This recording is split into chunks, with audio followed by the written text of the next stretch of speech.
मेरे पिछों वाले तो थोड़ा चुप कर पाओ, अगले तो चुप किए बैठे और पिछले शुरू हुए। समझो सानू गुरबत सैत दी छाननी विच जहा जहाते पुण दे वतन भुखे सज्जन बनाए नी मुलख दे मेने ओ तो के तय सुन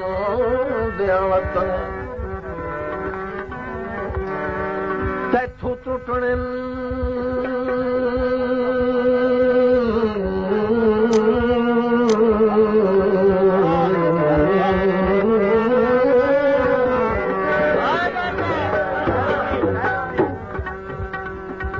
टुटने जाल मोहब्बत दे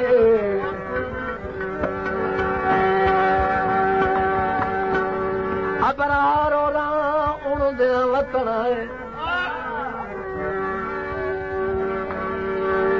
तो